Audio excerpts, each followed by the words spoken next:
Gil Garcia is one of the more well-rounded inductees this year, and no, we're not speaking of his waistline.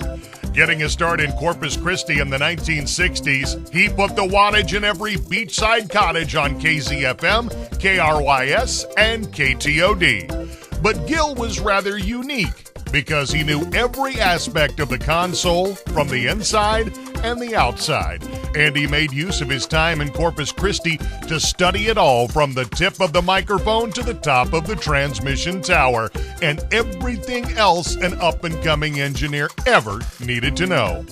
So when Lady Bird Johnson was looking for a new engineer in Austin, she called up Gil to get the job done.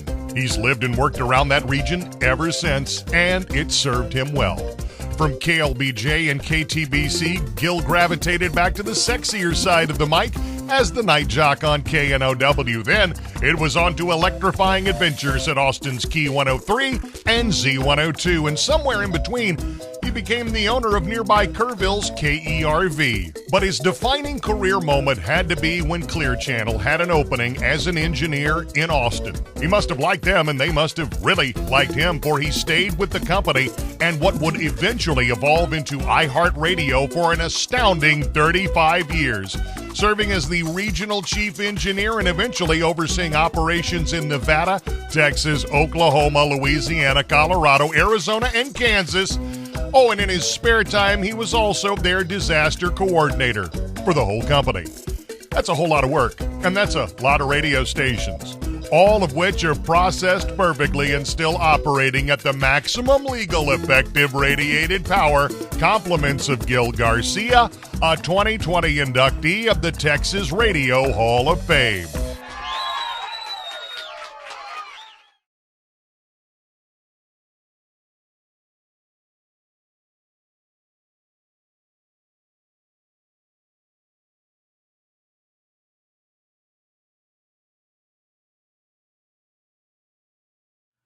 Hello everyone. I hope you and your families are doing well and are safe. I was shocked to find out that I was inducted into the Texas Radio Hall of Fame. It's a great honor to be with fellow broadcasters in this hall. Through my years, I've enjoyed the wonderful listeners and people in the broadcasting field. A radio station has so many incredible people working and loving it. So if I win any awards, it is also due to those of you in these jobs that help me become a better person in what I do and helping others in what they do. The first time I got in front of a microphone, I commented to myself, they're actually paying me to do this for something I love. I would have done it for nothing. I like to thank everyone individually by name, but that would take too long and I might hurt someone's feelings by forgetting them.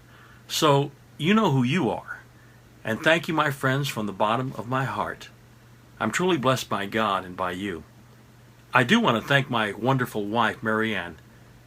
I love you, honey, and thank you for standing by me all these years. I think our spouses and families should be getting awards for those times that some of us had to work odd hours to keep a station on the air.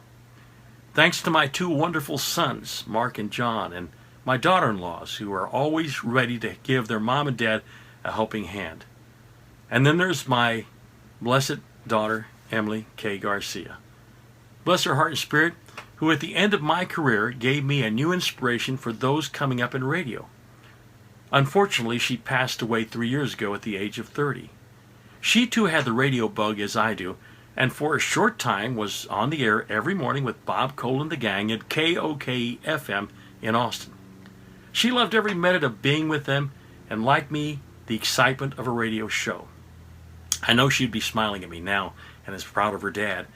I know my dad would be proud of me, along with my mother, my sisters, my relatives, and my in-laws. For me, it's been an incredible journey of memories in the life of radio with all the wonderful people I met along the way. God gives you the gift of life. What you do with it is up to you. Thanks again, everyone, for this great honor of being inducted into the Texas Radio Hall of Fame. Bye.